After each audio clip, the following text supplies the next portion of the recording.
This is Tushamin with our headlines.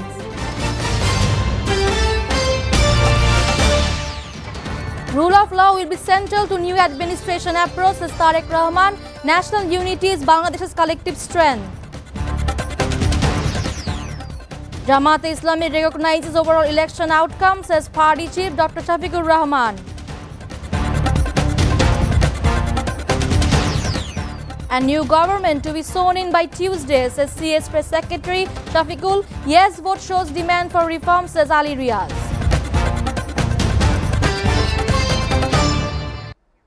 Now in details. BNP Chairman Tariq Rahman today said establishing justice and the rule of law would be central to the new administration's approach. Justice will be guiding principle. If the rule of law is not established, all efforts will be in vain, he said, adding that the law must apply equally to all citizens. Delivering a post-election speech at the Dhaka Hotel, Tariq also said that victory belongs to the people and pledged to work towards restoring institutions and improving citizens' life.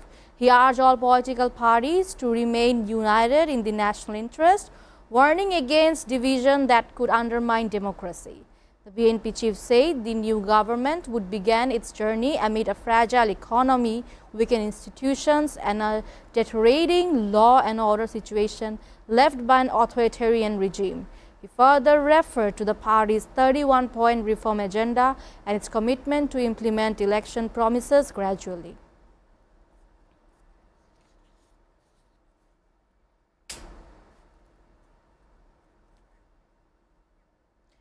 Chief Advisor of Bangladesh's interim government, Dr. Mohammad Yunus, has congratulated Tariq Rahman on the BNP decisive victory in the 13th national parliamentary election.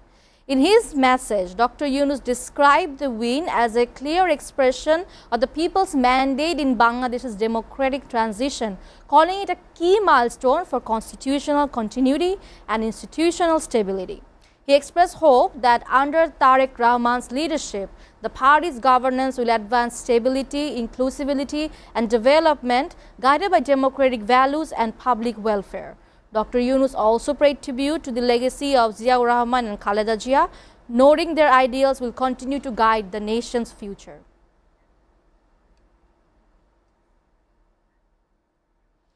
U.S. Secretary of State Marco Rubio has congratulated the BNP chairman Tariq Rahman on his party's electoral victory and expressed Washington's interest in working with the new government. Congratulations to the Bangladesh Nationalist Party and its leader Tariq Rahman, as well as the people of Bangladesh. The United States looks forward to working with the newly elected government to advance prosperity and the security of the region, Marco Rubio said in a message posted on the social media. The message underscored the United States' commitment to strengthening bilateral engagement and advancing shared regional objectives following the formation of Bangladesh's newly elected government. Bangladesh Jamaat-e-Islami Amir Dr. Shafiqur Rahman today said the party recognizes the overall outcome of the 13th parliamentary election and respects the rule of law, pledging to serve as a vigilant, principled, and peaceful opposition. In a statement posted on his Facebook account, the Jamaat chief expressed gratitude to the party volunteers and supporters for their tireless efforts during the election period. He acknowledged that many activists felt hurt and disappointed by the results, but said their efforts were not in vain. Shafiqur Rahman said securing 77 seats has significantly increased Jamaat's parliamentary presence, calling it a strong foundation rather than a setback. Drawing on political history, he said, electoral fortunes can change over time, citing the long political journey that parties often undertake before returning to power. The Jamaat chief stressed that democratic politics requires patience, public trust, and responsible preparation for the future. Shafiqur Rahman further said that the party remains committed to strengthening democratic culture, safeguarding citizens' rights, and promoting a just and accountable state. The press secretary to the chief advisor Shafiqul Alam has said that the swearing in of the new government will take place very soon and will in no way occur after Monday or Tuesday. He added that the authority responsible for the administering the oath has not yet been decided and this will be announced in due course. He made these remarks during a briefing for journalists at the Foreign Service Academy in the capital today. The press secretary also said that all preparations for the swearing-in ceremony have already been completed and the process of handing over responsibilities from the chief advisor and the cabinet is proceeding quickly. Meanwhile, Ari Riyadh, special assistant to the chief advisor of the interim government, said people in the country want reforms and that yes verdict in the referendum was proof of it. He added that political parties, particularly BNP, had played a leading role in major reform efforts at different times in the country.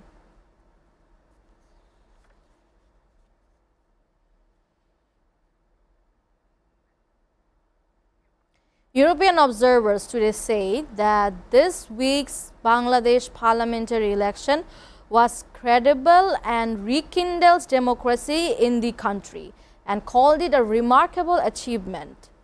The European Union Election Observation Mission to Bangladesh Chief Observer Ivars Ijabs presented the mission's preliminary statement in a press conference in Dhaka.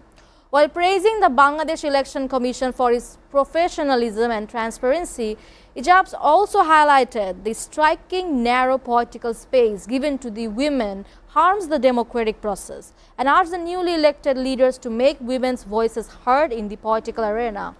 During the same press conference, head of delegation European Parliament Thomas Dechkovsky lauded the Bangladeshi students who took to the street in the 2024 uprising and said that their generation needs to be at the table when the decision about the future of the country is taken.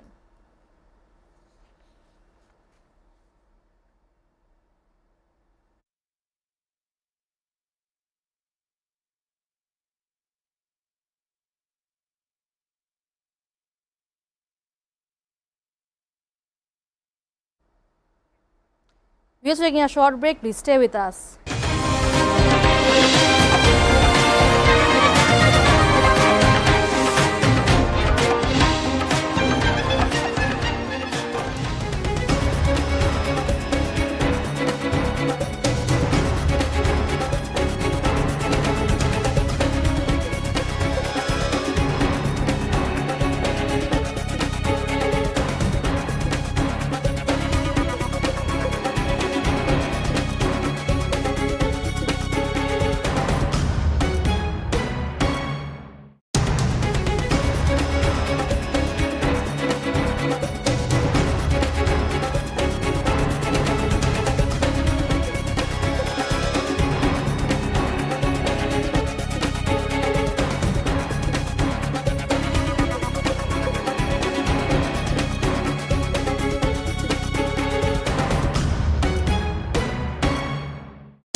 Welcome back. You're watching SATV News. Now news from abroad. US President Donald Trump said regime change in Iran is the best thing that could happen, signifying one of his clearest endorsements for replacing the clerical establishment. For 47 years, they have been talking and talking and talking, he said on Friday. Trump declined to specify who he wants to lead Iran, but noted there are people who could take over. Iran's clerical ruler Ayatollah Ali Khamenei has not yet responded to Trump's latest remarks. When asked what was left to be targeted at the nuclear sites, Trump said, the dust. Trump has threatened strikes on Iran if no agreement is reached, while Tehran has vowed to retaliate, stoking fears of a wider war as the U.S. amasses forces in the Middle East. The U.S. targeted Iran's nuclear facilities in strikes last year. The U.S. sent a second aircraft carrier to the Middle East to add pressure on Iran to secure a nuclear deal. What can Iran do to avoid attack? Give us a deal. Meanwhile, Donald Trump said that there would be voter identification requirements for midterm elections in November, whether Congress approves them or not, without explaining the legal rationale underlying his assertions. Trump is backing a House-passed bill that will require proof of citizenship to vote in the U.S. elections, which is not expected to advance in the Senate. The bill is the latest version of election legislation that first emerged during the 2024 presidential campaign, driven by Trump's false claims that his 2020 election defeat was caused by large-scale voter fraud. A similar measure passed the House twice, last April and in 2024, only to die in the Senate. He has searched the depths of legal arguments not yet articulated or vetted on his subject, and will be presenting an irrefutable one in the very near future, Trump said on Truth Social.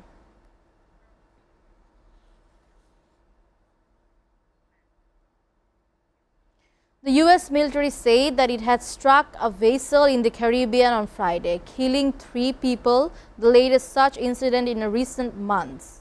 President Donald Trump's administration has touted its success at talking out suspected drug trafficking vessels in the area. The military said in a post on X the vessel was engaged in narco-trafficking operations.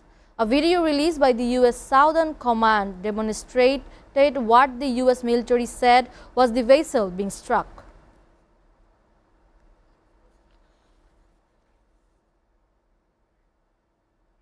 U.S. Secretary of State Marco Rubio gave a message of unity to Europeans on Saturday, saying Washington does not intend to abandon the transatlantic alliance, but that Europe's leaders had made a number of policy mistakes and need to change course. Rubio's overall message of togetherness at the annual Munich Security Conference was relatively well received by the gathering of European diplomats and security officials.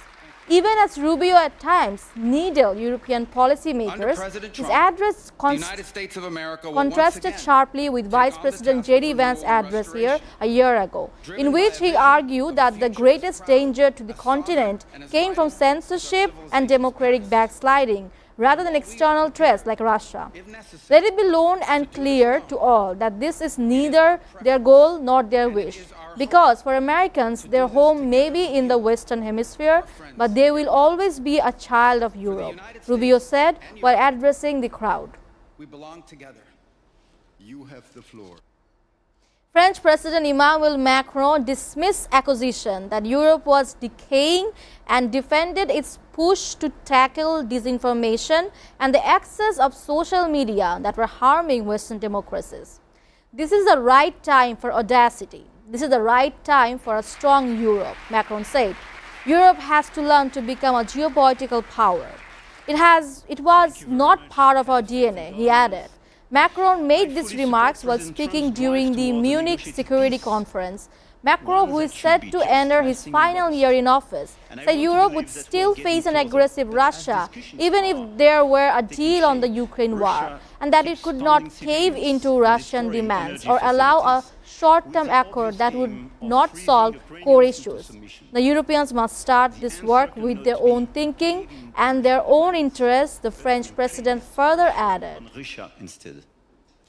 We will. A woman was killed in a Russian attack on a residential building in Odessa, Ukraine on Saturday night, said the governor of Odessa region. The fire was quickly extinguished by rescue workers. Unfortunately, a woman died in the attack, Oleg Kipper wrote on Telegram. The explosion from the drone attack shattered the windows of nearby buildings, he added. In the Zaporizhzhia region, at least one person was killed and 3 were injured in the past 24 hours, said the region's military commander Ivan Fedorov.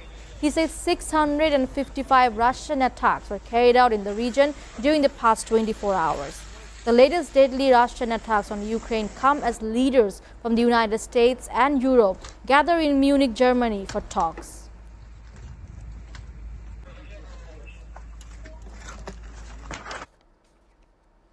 Meanwhile, following meetings held on the sidelines of the Munich Security Conference, Ukrainian President Volodymyr Zelensky said leaders made big progress in discussion on next steps to increase pressure on Russia and strengthen international coordination to end the war in Ukraine.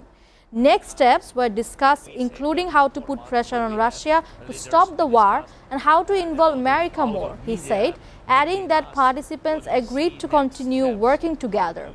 His remarks came as the Munich gathering highlighted growing strains between Europe and Washington, with leaders debating the future of Western alliances and security cooperation in a rapidly shifting geopolitical landscape. Zelensky is expected to meet U.S. Secretary of State Marco Rubio at the conference on Saturday, according to U.S. officials. How to involve America more. Italy's Prime Minister Giorgia Meloni speaking in Addis Ababa as leaders gather for their 39th African Union Summit on Saturday said Italy and its African partners had centered their latest discussion on Africa's growing debt burden. She announced a broad program to convert the debt of vulnerable African countries into investment projects and said Italy would introduce clauses allowing nations hit by extreme climate events to suspend loan repayments. Meloni said the measures were designed to free up fiscal space for governments to support their populations and rebuild infrastructure, adding that cooperation will deepen the relationship between Africa and Italy. Therefore, Italy has decided to launch a vast program to convert the Japan's Defense Minister Shinjiro Koizumi said on Friday that security in the Indo-Pacific and Europe was indivisible and reaffirmed Tokyo's unwavering alliance with Washington. Speaking during the Munich Security Conference, Koizumi said Japan would accelerate revision to its national security strategy this year under Prime Minister Takeuchi leadership and emphasized that attempts to unilaterally change the status quo by force must never be tolerated. Despite regional tensions, Koizumi said Japan remained open to dialogue with China, telling the conference that Tokyo would not shut down communication channels regardless of disagreements. Of Japan's national security strategy. Former CNN anchor Don Lemon pleaded not guilty on Friday in a criminal case stemming from his coverage of a protest at a Minnesota church against President Donald Trump's immigration crackdown. Lemon entered the courthouse in St. Paul on Friday afternoon. Standing at a podium and flanked by his attorneys, Lemon answered not guilty when asked for his plea. Lemon, now an independent journalist, live-streamed a protest against Trump's deployment of thousands of armed immigration agents into Democratic-governed Minnesota's biggest cities. The protest disrupted a January 18th service at city's church in St. Paul. He was charged with conspiring to deprive others of their civil rights and violating a law that has been used to crack down on demonstrations at abortion clinics, but also forbids obstructing access to houses of worship. Lemon's lawyer has called the cause an attack on the First Amendment free speech rights.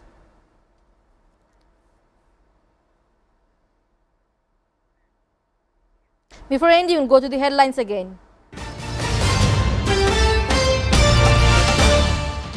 Rule of law will be central to new administration's approach, says Tariq Rahman. National unity is Bangladesh's collective strength. Jamaat-e-Islami recognizes overall election outcome, says party chief Dr. Shafiqur Rahman. A new government to be sworn in by Tuesday, says CS Press Secretary Shafiqul. Yes vote shows demand for reform, says Ali Riaz. You're updated with our top stories so far here on SATV. And to know the latest news, visit www.satv.tv. Stay with SATV.